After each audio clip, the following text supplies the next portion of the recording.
Abre a sua Bíblia em João, capítulo 17. Nós vamos continuar a nossa série aqui de mensagens, resoluções 2026, a melhor lista. Resoluções 2026, a melhor lista. E a gente começou então refletindo no final de semana passado sobre o que a gente deve priorizar, e entendendo no capítulo 17 de João que Jesus faz a sua última oração e apresenta para Deus aquilo que é mais importante para ele. Pensa no momento, o momento é crítico, é a última oração ali, ele está intercedendo por nós, os seus discípulos. A gente sabe que é por nós porque ele fala, eu não estou orando só por esses discípulos, mas por aqueles que vão crer. Então ele estava orando por nós. Versículo 21 e 22 do capítulo 17 ele diz isso. Então a gente sabe que Jesus estava orando por mim e por você, e aí então ali ele estabelece para Deus, porque ele está clamando para Deus e apresentando para Deus aquilo que é mais importante para ele. Então ele apresenta coisas ali que são importantes, e o começo dessa oração, que foi o que a gente focou na semana passada, é a relação dele com Deus e a nossa relação com Deus através de Cristo. E aí no centro disso, que é o versículo 3 de João 17, ele vai falar, a partir do versículo 1, né, a segunda parte do versículo 1, Pai, chegou a hora, glorifica o teu Filho, para que o teu Filho te glorifique, pois lhe deste autoridade sobre toda a humanidade, para que conceda vida eterna a todos os que lhe deste. Fazendo um paralelo do versículo 2 com o versículo 4, a obra que ele fala é essa, né? Eu te glorifiquei na terra, completando a obra que me deste para fazer. Então a obra de Jesus, ela nos dá a vida eterna. E aí então Jesus, ele redefine o que é vida eterna aqui, porque até uma pessoa veio falar comigo no final do curso semana passada, porque quando a gente ouve a expressão vida eterna na Bíblia, e eu falei até aqui na pregação, principalmente quando a gente cresce na igreja, você que teve a oportunidade de vir para a igreja na sua infância, eu sei que muitos não, mas quem teve essa oportunidade, ouvia muito na escola bíblica, e ouve até hoje, porque é uma forma da gente ilustrar, não é isso? Que nos céus vão ter ruas de ouro e tudo mais. A gente fica pensando nessa vida eterna no céu, porque eu vou pro céu passar a vida eterna, e a gente fica pensando nesse ambiente que é só futuro, e eu estou esperando aquilo. Aliás, isso é um conceito judaico também. O judeu, quando fala de vida eterna, ele está esperando uma restauração total de terra, de conforto, de vida plena. Ele está pensando nisso. E aí Jesus fala aqui, e a vida eterna ele não fala, e a gente vai para o céu ficar a eternidade com Deus nas ruas de ouro. Ele não fala isso. Ele fala, e a vida eterna é esta, que te conheçam o único verdadeiro Deus e a Jesus Cristo a quem enviaste. Aí você fica, mas e as ruas de ouro? Jesus redefine um pouco essa perspectiva que a gente tem de que vida eterna é algo que satisfaz a gente na questão material, e coloca como uma satisfação no coração inteiro. E conhecer aqui é mais do que saber intelectualmente quem Deus é. Eu sei que existe um Deus. Não é isso. Não é só porque alguém te disse, você leu, existe um Deus, pronto, então eu conheço a Deus. Não. Na Bíblia, a palavra conhecer, ela é uma expressão um pouco mais do que só saber. É viver é conviver, tem a ver com intimidade. Então, o que Jesus está redefinindo aqui é que vida eterna é uma vida a partir da minha vida com Deus. E ela já começa agora. Tanto que no contexto, Jesus vai explicar, e a gente vai ver nas outras pregações, no contexto Jesus vai falar, e eles já te conhecem. Ele fala aqui a partir do versículo 6, eles já te conhecem, Pai, porque eu falei, eu revelei o Senhor para eles. Então eles já te conhecem. Então os discípulos já estavam vivendo a vida eterna, que era conhecer a Deus. Então dentro disso Jesus vai falar como é que eles deviam desfrutar isso. Então a vida eterna não é um destino. Viver vida eterna não é um futuro que vai chegar, mas é uma ruptura da vida que você tem hoje, é mudar a vida hoje. Você já desfruta de uma vida eterna satisfeita hoje em Jesus, não é amanhã. Mas meu coração está aflito, mas quando chegar na glória vai estar tudo bom. Lá vai estar melhor, mas hoje já pode ser totalmente diferente. Lá sim vai ser perfeito, mas hoje você já pode ter o coração satisfeito. Hoje você já pode ter o coração consolado. Hoje você já pode viver essa vida. Mas então por que a gente não consegue? Se a verdade aqui é que conhecer a Deus, eu já posso viver a vida eterna ganhar hoje. Por que a gente não consegue? Porque Jesus apresenta algo muito radical, é muito profundo, e talvez vai ser isso que a gente vai ter que lidar. Porque não é só fazer coisas, não é fazer, eu vou para a igreja, então já estou desfrutando a vida eterna. Eu vim para a igreja, já está recebendo vida eterna.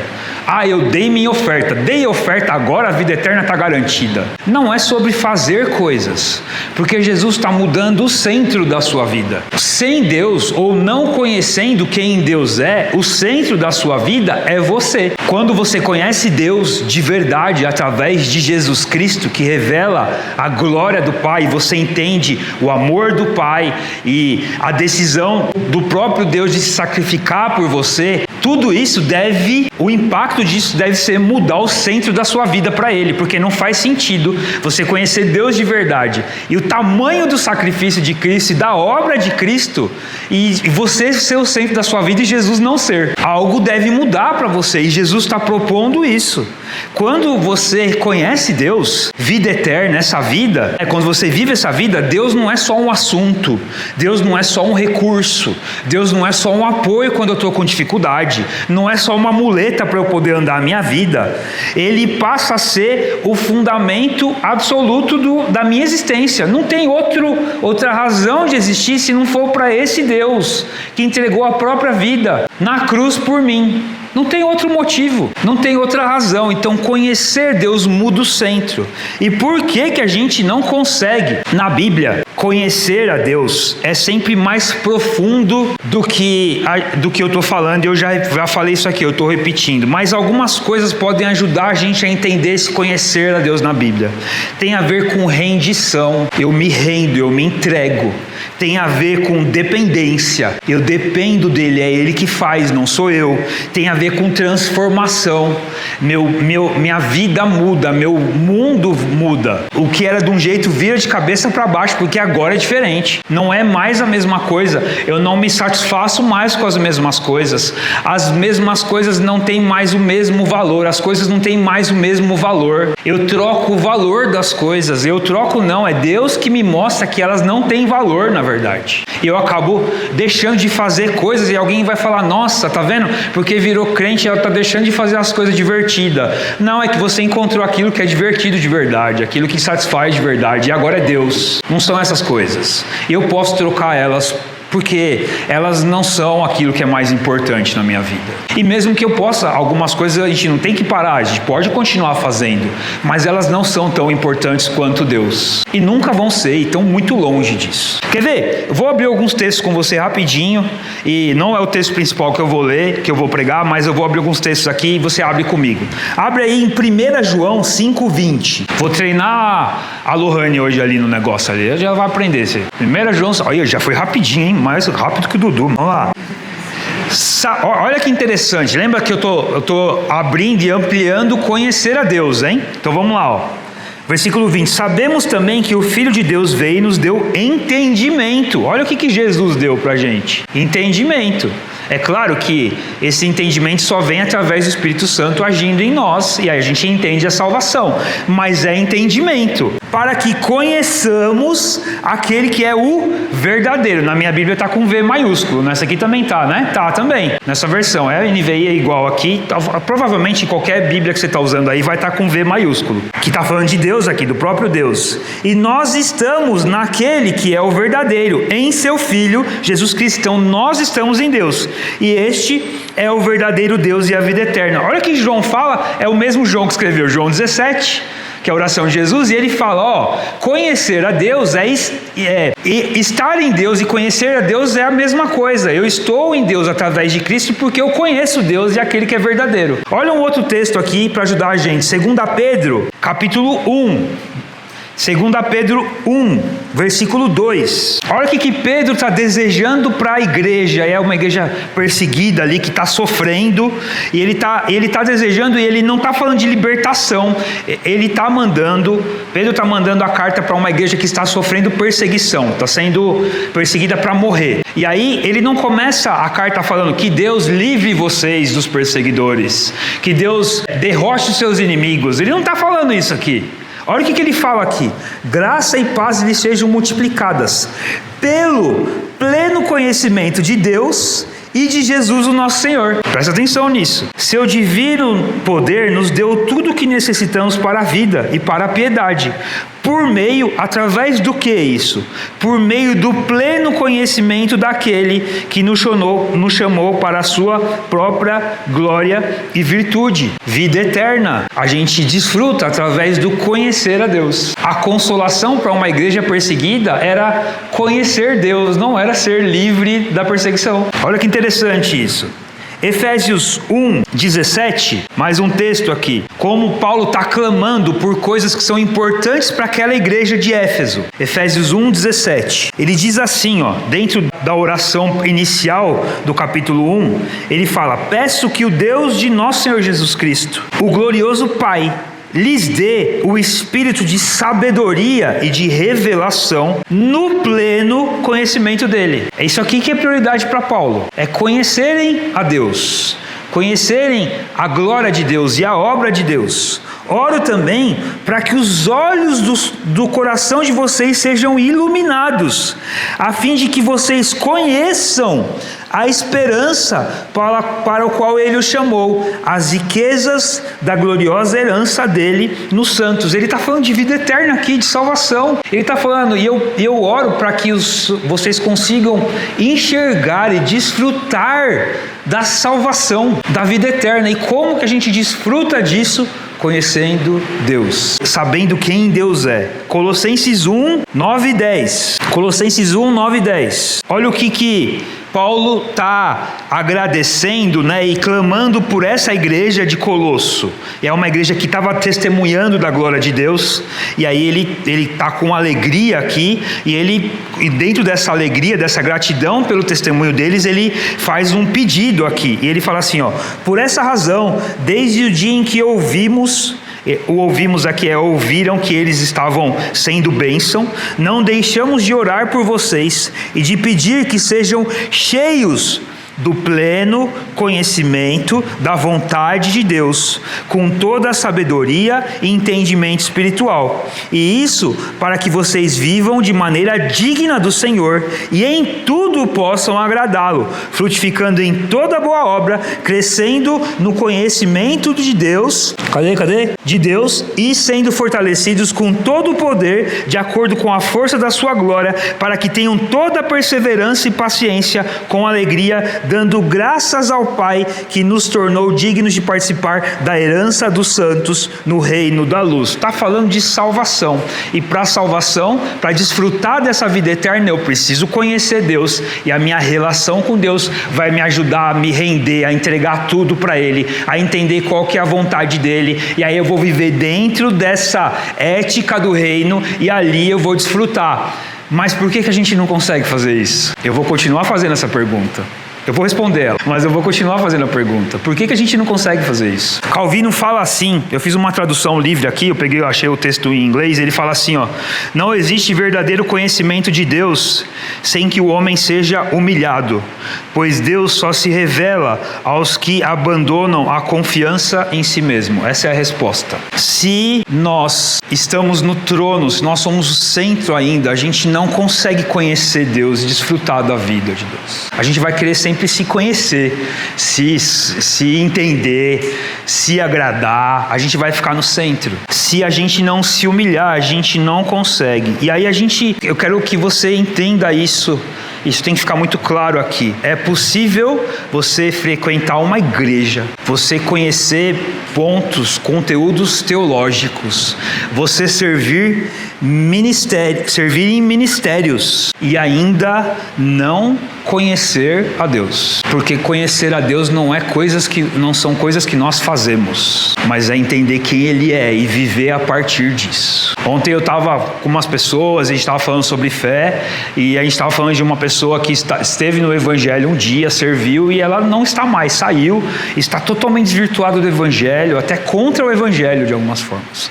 E uma pessoa que gosta muito dessa pessoa falou assim, Pastor, me explica por quê? Como que uma pessoa que serviu, que falava, que pregava, que cantava, por que que ele abandonou tudo? Eu falei, irmã, a partir desse tipo de postura que essa pessoa tem, o que a gente consegue ver até pela história, pelo conhecimento, tudo, né? É que na prática ele nunca conheceu Deus de verdade. Tinha Deus em volta, mas não tinha Deus dentro. E se você está no espaço de graça, você vai ser impactado por aquilo. Aquilo vai te ajudar a mexer em algumas coisas na sua vida. Você vai acabar se adaptando ao espaço. Mas não quer dizer que a transformação foi interna. Porque aqueles que Deus transformou não são destransformados nunca. Não tem como perder aquilo que foi Deus que fez. A gente não consegue perder uma obra que é de Deus. A gente não consegue destruir uma obra que é de Deus. Porque Deus não se frustra com nada que Ele faz. Ele não vai chegar um dia e falar assim, poxa, o Lucas deu tanto trabalho salvar ele, agora ele se perdeu. Vou ter que fazer tudo de novo. Ele não faz isso. Ele não precisa disso. Ele não é demandado pelo que a gente faz. Ele faz o que ele quer e ele faz quando ele faz do jeito que ele faz e ninguém desmancha isso. Isso é um ponto importante para a gente entender. Conhecer a Deus não é saber mais, mas é morrer para o trono do eu e deixar Deus sentar no trono dele e ele reinar na minha vida e eu desfrutar dele. O salmista fala, provem e vejam o quanto Deus é bom. Provar aí tem a ver com viver com, desfrute da presença dele, esteja com ele. Conhecer a Deus não é conhecimento teológico, não é porque você leu a Bíblia inteira que você conhece a Deus. Tem muito teólogo que é ateu, tem mesmo, teólogo que é ateu, não acredita em Deus, mas sabe de teologia. Melhor que a maioria dos pastores por aí. Melhor que eu, inclusive. Com certeza, na verdade. Mas não crê em Deus. Jesus propõe uma ética do reino diferente dessa ética que a gente vive de fazer coisas e da nossa meritocracia e de tudo isso. Assim. Jesus propõe um reino totalmente diferente. Conhecer Deus e viver a vida eterna e viver o reino de Deus para Jesus é algo totalmente diferente do sistema do mundo. Porque se você olhar para muitas igrejas, inclusive, muitas teologias, entre aspas aí, conhecer Deus é ser próspero, é receber, é a bênção, é o conforto. E Jesus nunca falou disso em nenhum dos seus ensinos. Eu não encontrei nos evangelhos, nas palavras de Jesus e nem nos ensinos dos apóstolos depois, quando eles estão desenvolvendo aquilo que Jesus ensinou, algum deles falando assim, vida com Deus é vida de bênção pura, não tem problema, é só dinheiro no bolso. Não tem nem, na minha Bíblia não tem, se na sua tem, vamos ver se a minha está desatualizada ou a sua. Mas a minha não tem, a minha é das original. Tem a ver com os textos, ela é mais fiel, bem fiel ao original. Quer dizer assim, o ponto é, não tem isso na palavra. Isso é uma distorção de quando o eu está no trono e a gente coloca conhecer a Deus como satisfazer o eu. Se a gente não se humilhar, a gente não conhece a Deus. E Jesus propõe isso diferente. Eu não vou pregar esse texto aqui, mas só para você lembrar, lá em Mateus, capítulo 5, versículo 3, a gente vê ali um dos textos que fala das bem-aventuranças. A gente já teve até uma série aqui na igreja sobre as bem-aventuranças, né? Mas para você entender um pouquinho aqui como que a ética de Jesus em relação a desfrutar do reino de Deus é diferente. Versículo 3, bem-aventurados os pobres de espírito, pois deles é o reino de Deus. Pobre de espírito aqui não é porque ele não tem o espírito. E o espírito aqui é com E minúsculo, né? Não é o Espírito Santo de Deus aqui.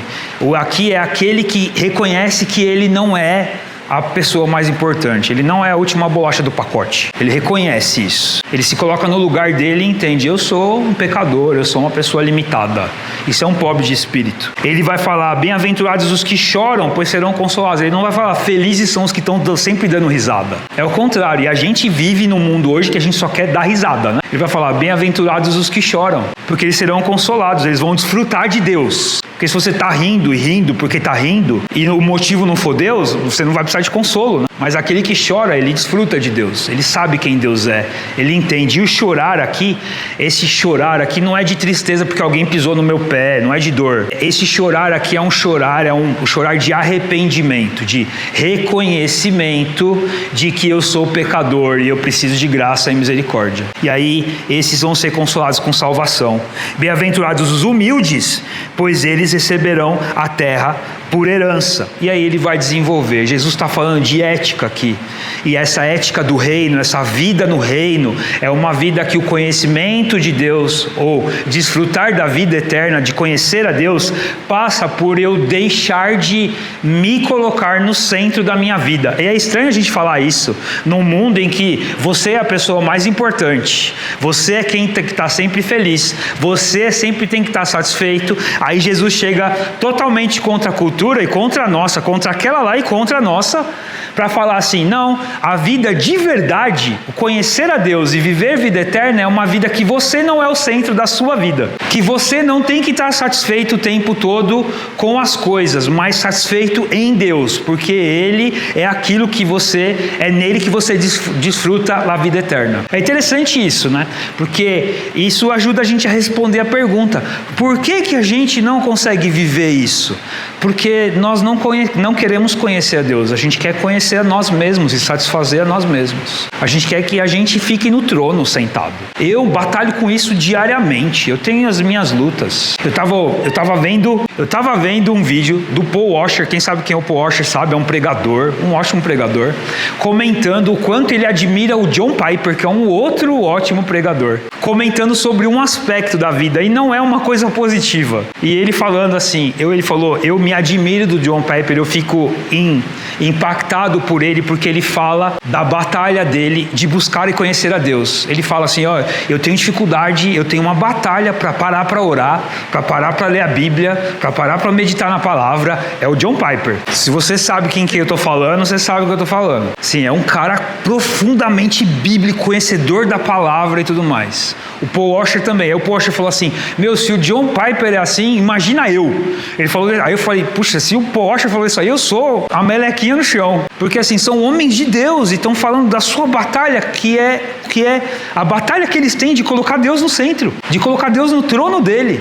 Então, isso é algo que a gente deve dar atenção. E aí, agora, nos meus últimos 20 minutos, eu quero ir para o texto que eu entendo que vai ajudar a gente a lidar com isso. Há um tempo atrás eu li um livro que chama Ego Transformado. Quem já leu esse livro? É muito bom, é do Tim Keller. Faz bastante tempo que eu li esse livro. E quando eu estava estudando aqui para pregar e estava meditando, por que eu estava fazendo essa pergunta para mim mesmo, né? Por que eu não consigo conhecer a Deus? E aí a gente sempre vai para as coisas que a gente faz, né? Do tipo, é porque eu não leio a Bíblia o quanto eu devia ler, é porque eu não oro o quanto eu devia orar, é porque eu não estou dando atenção para as coisas de Deus o quanto eu devia fazer. Aí eu falei assim: mas por quê? E aí é um porquê que eu tenho que fazer, né? Porque eu sei que eu não conheço mais a Deus e não me aprofundo na minha relação com Deus, porque eu não faço as coisas que eu devia fazer. Mas por que eu não faço? Quais são as coisas que eu troco?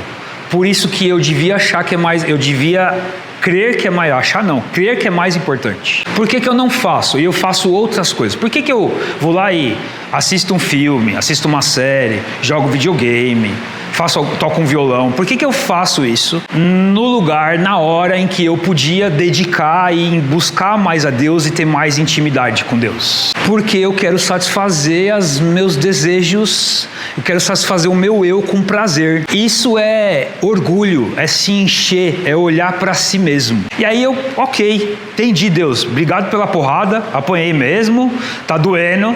Agora, na palavra, como é que eu consigo entender isso, Deus? Me ajuda a entender. E aí eu lembrei do livro que eu tinha lido há um bom tempo atrás, mais ou menos 2 anos, sei lá, O Ego Transformado, do Tim Keller.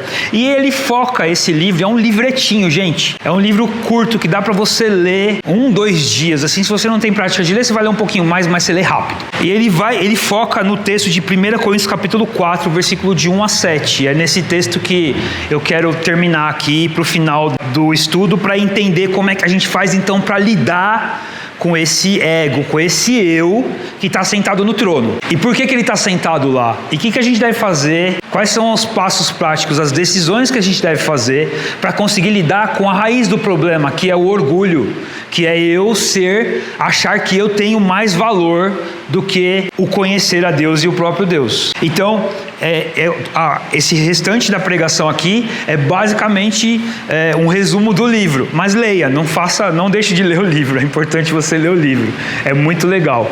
Mas é basicamente um resumo do livro, porque ali é muito prático e eu fui impactado por por aquilo e eu quero compartilhar com vocês. Eu até ontem no final do dia, essa semana eu li o livro de novo por causa disso, mas ontem no final do dia já era noite, eu estava deitado para dormir, eu estava assistindo um negócio no tablet, e aí eu estava assistindo, mas caso você está olhando alguma coisa assim, eu sempre assisto alguma coisa para dar um soninho, né? Eu leio ou assisto. Aí eu estava assistindo, mas a minha cabeça estava na mensagem de hoje, assim. Aí eu falei, eu vou desligar isso aqui, porque eu já não tô concentrando, vou concentrar no que é mais importante, que é na mensagem. E aí eu comecei a pensar na mensagem, aí eu peguei o tablet que estava na minha mão já, e abri meu esboço e fui até mexer no esboço de quanto que Deus estava ruminando esse negócio na minha cabeça, assim. Estava pegando comigo. E aí eu queria lidar com isso. Para entender um pouquinho do contexto aqui, a igreja de Corinto era uma igreja muito boa. Pensando em vida de igreja, sabe? Você já foi numa igreja? Espero que essa aqui seja uma delas. Que você chega assim e fala, nossa, que gostoso a igreja, a música, as pessoas, o compartilhar da palavra, as pessoas são amigáveis. A gente visitou uma igreja, alguns aqui já visitaram uma igreja lá em Fortaleza, a Igreja Batista Central de Fortaleza. É uma igreja assim, lá é muito quente sempre, né? Então a igreja não tem nem parede, é uma tenda gigante assim. Aí você vai na igreja, tudo. É uma igreja gostosa, tudo, uma igreja gigantesca, o terreno é gigante, tudo. É bacana pra caramba. Você fica assim. Então Corinto era esse tipo de igreja. Um monte de gente com talento, com dom e servindo, e tudo acontecia lá em Corinto. Nossa, não faltava dom nenhum lá. Tudo que você queria ver numa igreja tinha em Corinto. Era essa igreja aqui. Então ela é uma igreja de muita luz, assim, muitas coisas boas acontecendo. Mas as duas cartas de 1ª e 2ª Coríntios são cartas que Paulo está resolvendo muito problema. Não parece que é a mesma igreja. E o ponto é que a raiz de praticamente todos os problemas que Paulo resolve em Corinto é o orgulho. É um coração cheio do eu, querendo me satisfazer. Eu sou o centro de tudo, e tudo tem que estar do meu jeito, e tudo tem que ser gostoso para mim. Esse é o centro do problema de Corinto. Tanto que o problema maior eram as divisões da igreja, muita briga, muita discussão, porque eu gosto do Apolo, eu gosto do Paulo, eu gosto do fulano, eu sou desse partido, eu sou do outro partido, eu não vou com a cara dele, ele não faz o que eu gosto. E aí ficava uma treta na igreja, as pessoas afastadas, separadas. Na hora da ceia, eu não deixava o Caio comer porque eu não gosto dele, eu passava na frente dele, pegava tudo para mim, e a ceia era uma refeição, não era só um pãozinho e um suco, era uma refeição. Aí na hora, eu não gosto do Caio, então eu já vou pegar aqui tudo, o Caio vai ficar sem comer. Isso era na ceia do Senhor que acontecia, porque era uma igreja cheia de orgulho. Esse era o centro do problema. Então, uma igreja ativa, confiante, mas era o centro do problema, era isso. Quer ver? Lê comigo a partir do versículo 1 aqui. A gente vai chegar até o 7. Depois eu vou fazer uma ordem inversa aqui. Calma aí que não está abrindo aqui. 1 Coríntios 4, versículo 1. Para você entender o contexto, no texto anterior, no capítulo 3, Paulo está falando dessas divisões, dessas brigas aí por causa de pessoas. Aí ele vai falar assim, portanto, e aí eles estavam valorizando demais os apóstolos e Apolo também, que era um dos líderes lá, colocando eles em pedestais e valorizando muito esses homens. E se orgulhando, porque eu sou amigo de Paulo, então eu tenho orgulho disso, então eu sou vaidoso até porque eu sou amigo de Paulo. Isso que estava acontecendo lá. Então Paulo fala aqui, portanto, que todos nos considerem como servos de Cristo e encarregados dos mistérios de Deus. Só isso. Nós só somos servos de Cristo. É isso que ele está querendo dizer aqui nesse versículo 1. Isso falando dele de Apolo, né? O que se requer desses encarregados é que sejam fiéis. Ponto. Não quero mais nada que isso. Eles têm que fazer aquilo que eles têm que fazer e ponto. Eles não são mais que ninguém. Eles não são líderes que devem estar em pedestais. Eles são homens que devem servir a Deus e pronto. Pouco me importa ser julgado por vocês, e julgado aqui é avaliado também, tá? É alguém que está sendo medido e dando um veredito sobre aquela análise, do tipo, ele é bom ou não é. Esse julgado aqui é isso, tá? Então, pouco me importa ser julgado por vocês ou por qualquer tribunal humano. De fato, nem eu julgo a mim mesmo. Embora em nada minha consciência me acuse, nem por isso justifico a mim mesmo. O Senhor é quem me julga. Portanto, não julguem nada antes da hora devida. Esperem até que o Senhor venha. Ele trará à luz o que está oculto nas trevas e manifestará as intenções dos corações. Nessa ocasião, cada um receberá de Deus a sua aprovação, porque é Deus que aprova, não sou eu. Irmãos, Apliquei essas coisas a mim e a Apolo por amor a vocês, para que aprendam que de nós o que significa não ultrapasse o que está escrito. Assim, ninguém se orgulhe a favor de um homem em detrimento do outro, pois quem torna você diferente de qualquer outra pessoa? O que você tem que não tenha recebido? E se recebeu, por que se orgulha como se assim não fosse? O problema de Corinto não era fazer coisas boas, era que dentro de tudo que eles estavam fazendo, também tinha muitas coisas erradas, mas dentro daquela igreja abençoada aparentemente, eles estavam se desfazendo, esquecendo da graça, porque eles estavam se valorizando ou valorizando um apóstolo ou um líder, como se naquela pessoa ela tivesse valor, e esqueceram que não, o que a gente tem, o versículo 7 é um ponto central para entender isso, nós somos todos carentes da graça e da misericórdia de Deus iguais. Se for para nivelar, para colocar em qual nível, tá todo mundo lá embaixo, no zero. Ninguém aqui é melhor que o outro para eu poder me colocar num pedestal e dizer assim, eu sou importante, eu preciso disso, eu preciso. Se eu vivo assim, eu deixo de desfrutar aquilo que Deus quer para mim, porque Ele não é o centro, eu sou. E Paulo está corrigindo esse problema aqui da igreja. Vocês esqueceram da graça, que torna você diferente de qualquer outra pessoa. Pergunta que a gente deve fazer para corrigir o nosso orgulho. O que você tem que não tenha recebido? Que o ponto aqui não está falando que você recebeu tudo, mas é o que você tem que foi você que conquistou, que não foi coisa que Deus te deu. Tem alguma coisa aí? Só seus pecados. A única coisa que você tem que foi você que conquistou foram os seus pecados. Tudo é graça, tudo é misericórdia. E se você recebeu, por que se orgulha como se assim não fosse? Quer dizer, se você recebeu aquilo, por que se você está se orgulhando daquilo que você nem tinha e deram para você? Você nem merecia. Recebe. Aí agora, tá vendo? Agora eu tenho. Mas como assim? Nem merecia. Você recebeu. Não faz sentido. Isso é o que Paulo está tentando corrigir aqui. E é muito importante. O Jonathan Edwards fala um negócio muito legal. Ele fala que nada é mais contrário à graça do que o orgulho. Porque se graça é algo que você recebe de graça, sem nenhum custo, sem nenhum esforço seu, orgulho não tem nada a ver, porque o orgulho você se considera valoroso, como se você merecesse alguma coisa. Então Jonathan Edwards fala, nada é mais contra a graça do que o orgulho. E um ponto importante aqui, porque até o Keller usa esse texto por causa disso, né? Aliás, ele parte para falar do ego, do orgulho, a partir desse texto, por causa dessa observação que ele faz, que é a palavra que Paulo usa para orgulho aqui no texto, lá no original, no grego, para a gente em português é orgulho, mas lá no original, no grego, existe uma palavra comum que os filósofos, todo mundo usava para orgulho. Uma palavra comum, normal do dia a dia. Paulo usa uma palavra diferente. E dizem que até essa é a teologia do orgulho de Paulo, porque ele sempre usa uma palavra diferente para orgulho que não é a comum que todo mundo usava. Essa palavra que Paulo usa para orgulho é a mesma palavra que dá raiz para uma expressão que a gente conhece um pouco, assim, que é fisiculturismo. Já sabe o que é fisiculturismo? É o cara que vai lá e malha para ele ficar com os músculos maiores. Essa palavra físio, de fisiologia, tudo tem a ver com aquilo que é material, com aquilo que existe, com natureza, com alguma coisa que você pode pegar. Isso é físio, lá no grego, tá? Estou falando isso. Então é aquilo que... Fisiculturismo, então, é pegar uma coisa que é material e fazer e cultivar ela. Então, você vai fazer os músculos aumentarem.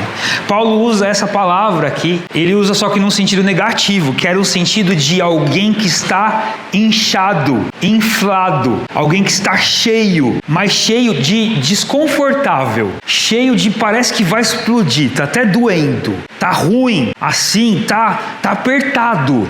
Eu não tô aguentando, sabe? Depois que você comeu a ceia do Natal, que você abre o botão da camisa, assim, não tá aguentando? Que se você não abrir, ele vai matar alguém, o botão. Então você tem que abrir. É esse cheio aí. É esse assim que tá E essa palavra é negativa. Não é igual no fisiculturismo, que é desenvolver alguma coisa, mas você tá quase explodindo. E por que é importante isso? Porque a gente consegue tirar princípios dessa palavra. Porque esse cheio aqui é um cheio, mas é vazio, porque é cheio de ar, é oco por dentro. Ele está inflado, ele não está preenchido. Percebe a diferença? Preenchido com algo que é importante, um músculo está lá, ele está crescendo porque ele está sendo desenvolvido. As fibras estão se refazendo, ele está ficando maior. É diferente de você pegar alguma coisa e injetar num músculo e ele inchar porque você colocou algum líquido, alguma coisa lá dentro. Uma coisa é totalmente diferente da outra, porque ele vai continuar vazio, ele mesmo não vai ter nada dentro, só outra coisa, ele não vai estar preenchido. Então esse aqui é um vazio, é uma vida que está procurando coisa. Então, ser orgulhoso, comumente, é isso que Paulo está nos ajudando a entender aqui, passa por ter uma vida sem significado, sem sentido, sem ter real propósito. Tá vazio, tá cheio de ar, tá ali, cheio. E por quê? Porque a gente foi criado para ser preenchido por Deus, e se não é Deus que tá, o que tá lá é passageiro, é vazio, não funciona para aquilo que devia estar fazendo. Então, o orgulho é uma vida vazia, uma vida em que você está constantemente tentando preencher. Preciso colocar alguma coisa aqui, eu preciso satisfazer, eu preciso, uma autoestima muito grande do que eu preciso me satisfazer, eu preciso colocar alguma coisa aqui. E é esse desejo que é legítimo, porque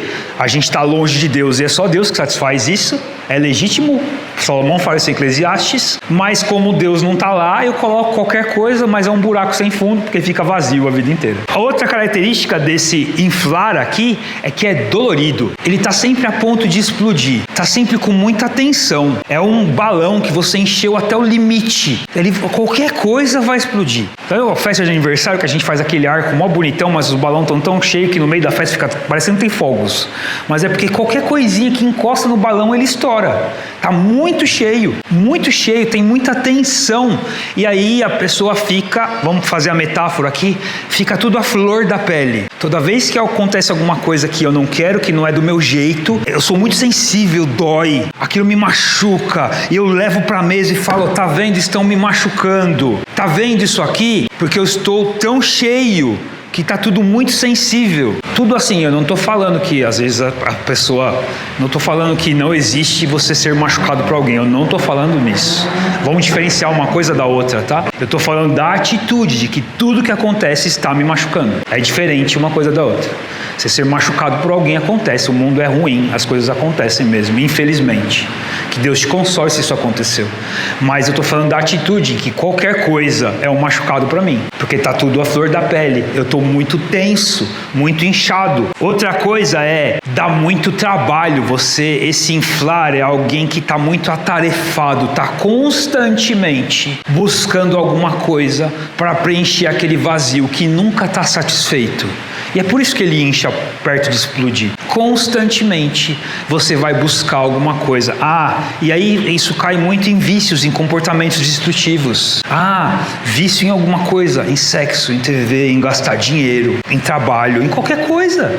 Coisas que você está buscando constantemente para preencher esse vazio. E dá muito trabalho fazer isso. Você tem que ficar se justificando toda hora, ficar se autenticando toda hora, ficar se valorizando toda hora para dar sentido para o vazio. Fica cheio, explodindo e toda hora precisando de aprovação, precisando de reconhecimento. Isso acontece muito comigo. Se não acontece com você, glórias a Deus, mas é uma batalha, porque você está cheio do eu, você está buscando aprovação e é muito frágil. Isso tá vendo? É delicado, é vazio, é dolorido e é frágil. Nada sustenta isso. Para você ficar vazio e desinflado, no chão, em depressão, deprimido, e não estou falando da doença, estou falando do coração triste, é muito fácil. Por quê? Porque você estava satisfeito com algo que era um vazio. Quando você perde o vazio, para você ficar desinflado é fácil. É fácil perder algo que não é nada. algo que não tem valor. É fácil perder um monte de ar. Faz um furo num balão. É fácil. A tensão está tão grande que vai muito rápido. E aí, muitas vezes, aquele que está prostrado, desinflado, é porque antes ele estava inflado. Muitas vezes, quando você está ali naquele poço de autocomiseração, de auto-misericórdia, é porque muitas vezes você estava antes num pedestal de autovalorização. E aí quando você cai da autovalorização, você vai cair na automisericórdia. Por quê? Porque é muito fácil esvaziar aquele que está cheio dele. Porque nós não somos nada. É muito fácil esvaziar disso. Nós não temos poder. O orgulho religioso é grande por fora, mas incapaz de sustentar o peso da vida eterna e da vida com Deus e da própria glória de Deus na sua vida. É muito frágil para isso. E aí, Paulo faz a pergunta que eu fui no versículo 7, para eu ir para o final agora. A pergunta que ele faz é: você precisa entender, essa pergunta derruba o ego, derruba o orgulho de uma forma, se a gente prestar atenção nela e for honesto, essa pergunta é importante. O que você tem na sua vida que foi você que conquistou, não foi Deus que deu? Para você dizer que você pode ter esse valor, essa autovalorização, esse eu no pedestal tão grande, como se eu fosse o realizador. O próprio Paulo, que escreveu metade do Novo Testamento, falou assim: eu sou só um servo, eu só estou aqui para fazer o que eu tenho que fazer, eu não sou mais que ninguém. E ele trata isso aqui através dessa atitude. Aliás, o Joe Owen fala um negócio, né? Aquele que conhece graça de verdade não consegue se orgulhar nem da sua santidade. Quer dizer, quando você, de alguma forma, não peca. Nem disso, quem é alcançado pela graça de verdade, nem disso se orgulha, porque sabe que isso ainda é graça de Deus. Nem da minha capacidade de fazer o certo eu me orgulho, porque ainda sei que isso é graça de Deus. Mas Paulo dá uma resposta para isso aqui, e aí está no começo do texto, e aí eu vou terminar com isso aqui. É isso. É quando ele fala que não sou eu que me julgo. Ele fala aqui no versículo 3, pouco me importa ser julgado por vocês ou por qualquer tribunal humano. De fato, nem eu julgo a mim mesmo. Olha a atitude de Paulo. E se Paulo tem essa atitude aqui, a gente pode ter também. Porque Paulo é tão pecador quanto a gente. Na verdade, ele fala que ele é pior que a gente. Então, se ele consegue, a gente consegue também. Eu estou dando crédito para ele aqui. Faz de conta que ele é pior que eu mesmo. Então, se ele consegue, eu também consigo. O ponto é, o que ele fala aqui pouco me importa para mim não ter valor eu ser avaliado por vocês ou por algum tribunal humano. Aliás, não me importa, não tem nem valor para mim a minha própria avaliação de mim mesmo.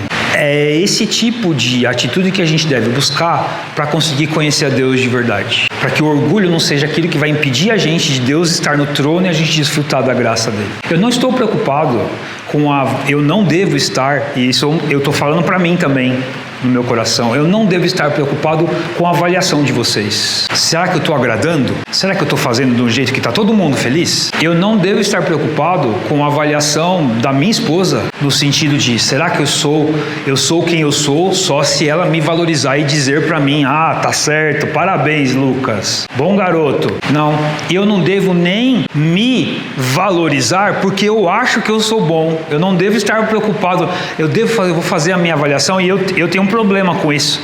Eu já falei isso de púlpito já, e dessa questão de ser impostor, de achar que eu nunca estou bem, mas aí o contrário disso, que é quando você tenta resolver o problema da minha síndrome do impostor, é eu começar a me valorizar e falar, não, mas eu faço mesmo, que impostor coisa nenhuma. Falaram para mim que eu faço, eu faço. Então, esse tipo de atitude é eu me valorizando, colocando, julgando ali, analisando e falando, tem valor, ele é bom no que ele faz. Esse tipo de atitude é a atitude que Paulo falou, eu não sou orgulhoso, eu não quero me orgulhar de ser Paulo, de ser amigo de Apolo ou amigo de alguém, eu não quero ter esse orgulho, ficar cheio de mim, não, pouco me importa. A atitude de Paulo aqui é o que deve nos ensinar. A gente só vai conseguir colocar Deus no primeiro lugar da nossa lista de resoluções para esse ano, falando eu quero conhecer a Deus e viver a vida que Deus tem para mim, quando a gente parar de avaliar a nossa vida pela régua dos outros. Porque se a gente avaliar pela régua dos outros, aí eu vou começar a falar, eu tenho que colocar um carro na minha lista, tenho que colocar uma casa melhor na minha lista, eu tenho que colocar um emprego melhor na minha lista, eu tenho que colocar um marido, uma esposa, uma namorada, eu tenho que colocar alguma coisa na minha lista que na régua dos outros é melhor melhor para mim, vai ficar melhor na minha avaliação, no meu currículo. E aí a atitude de Paulo é assim: eu estou pouco me importando com o meu currículo. Isso não é importante para mim. Percebe a conexão aqui de orgulho com colocar Deus na frente? Porque se Deus não for a primeira coisa, conhecer a Deus não for aquilo que é mais importante para mim, eu vou colocar no topo da minha lista aquilo que vai satisfazer o meu coração, aquilo que vai encher o meu ego, aquilo que vai me inflar. Mas isso não vai passar de 2026, porque acaba. Deus leva as coisas acontecem. As coisas nesse mundo se acabam. Então, pensa nisso. Aqui Paulo está mostrando uma atitude não de arrogância, mas de descanso em Deus, de confiança. Não, é Deus. Aqui, embora em nada minha consciência me acuse, nem por isso justifico a mim mesmo. O Senhor é quem me julga. O Senhor é quem me avalia e me valoriza. É o Senhor que diz o valor que eu tenho. E posso te falar uma coisa?